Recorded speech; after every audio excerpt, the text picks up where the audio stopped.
Hello students, I am Sunil and welcome to your own YouTube channel Vidya book. Exercise 1.2 की question number 2 में आ चुके हैं। Prove that √3 + √5 is irrational. हमें prove करना है। Exercise 1.2 के क्वेश्चन नंबर जो 1 था उसमें √5 को प्रूव किया था हमने। उसका लिंक भी मैं नीचे डिस्क्रिप्शन दे दूंगा और इनफैक्ट मैं आपको पूरी प्लेलिस्ट का लिंक डिस्क्रिप्शन में दे दूंगा, वहां से आप लाइन वाइज पढ़ सकते हैं। तो क्वेश्चन नंबर 2 है हमारा, बिना टाइम वेस्ट किए स्टार्ट करेंगे। तो क्वेश्चन नंबर 2 है हमारा कि प्रूव दैट 3 + √5 इज इरेशनल। ये दोस्तों क्वेश्चन नंबर 1 से भी ईजी है, इसको इजीली हम कर सकते हैं सॉल्व। देखिएगा दोस्तों, हमें प्रूव करना है कि 3 + 2√5 इज इरेशनल। तो हमें वही अज्यूम करना है। Let us assume that 3 + 2√5 is rational number. इसका अपोजिट अज्यूम करना है हमें, इज अ रेशनल। हमने अज्यूम कर लिया कि let us assume that 3 + 2√5 is rational. अगर ये रेशनल नंबर है दोस्तों तो मैं इसको किसकी फॉर्म में लिख सकता हूं? a/b की फॉर्म में। तो 3 + 2√5 इसको मैं a/b की फॉर्म में लिख सकता हूं, जहां पे दोस्तों a एंड b आर को प्राइम। मैंने आपको पहले भी बताया था कि को प्राइम नंबर क्या होते हैं। इन दोनों का ये दोनों जो है ओनली 1 से ही डिवाइड हो सकती है, वो नंबर को प्राइम नंबर कहलाते हैं, जिनका केवल एक ही फैक्टर होता है। ठीक है दोस्तों। और प्राइम नंबर में भी दोस्तों क्या होता है? 1 एंड इटसेल्फ, खुद के अलावा किसी का डिवाइड नहीं जाता है। तो को प्राइम नंबर, इन दोनों को को प्राइम मानना है। तो अब इसके बाद क्या करेंगे? अब हम ट्रांसफरिंग मेथड का यूज करेंगे। मतलब यहाँ पर पता है कि 2√5 को हम यही रहने देते हैं दोस्तों, अपोजिट के एक साइड में। और a/b के पास में कौन चला जाएगा? 3। जो 3 यहाँ पे प्लस का है, इधर जाने के बाद किसका हो जाएगा दोस्तों? माइनस का 3 हो जाएगा दोस्तों। अब इसके नीचे कुछ नहीं, तो हम क्या अज्यूम कर सकते हैं दोस्तों? 1 होता है, सबके नीचे 1 मान नहीं सकते हैं। अब हम यहाँ क्रॉस मल्टीप्लाई कर सकते हैं दोस्तों। 1 को a से मल्टीप्लाई करेंगे a आएगा, b को 3 से करेंगे तो -3 भी आएगा, और नीचे वाले डिजिट को नीचे वाले से मल्टीप्लाई करेंगे, b को 1 से करेंगे तो b आएगा। यहाँ पे क्या है दोस्तों? 2√5।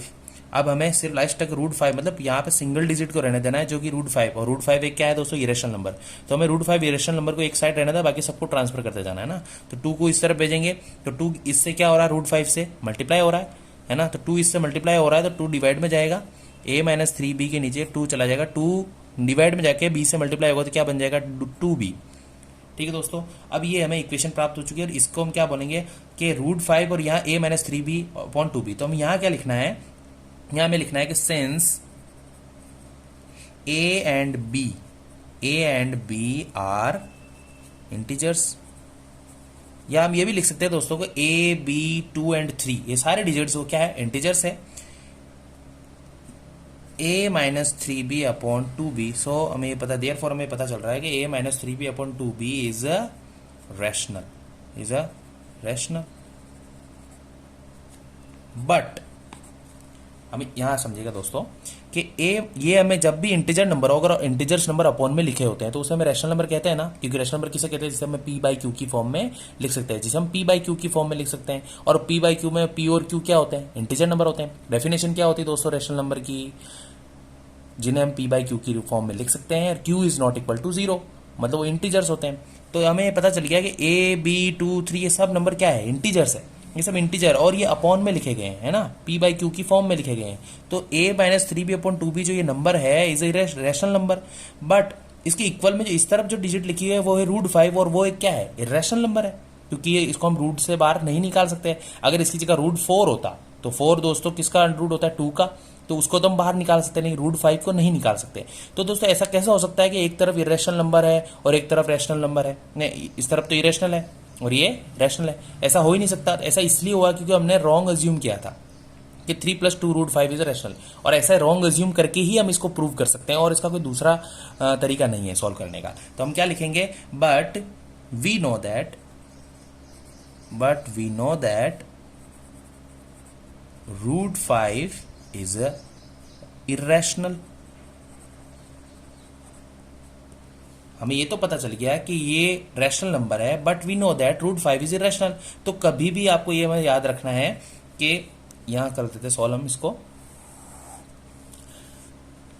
तो हमें ये पता होना चाहिए कि रैशनल नंबर जो होते हैं, rational is not equal to irrational.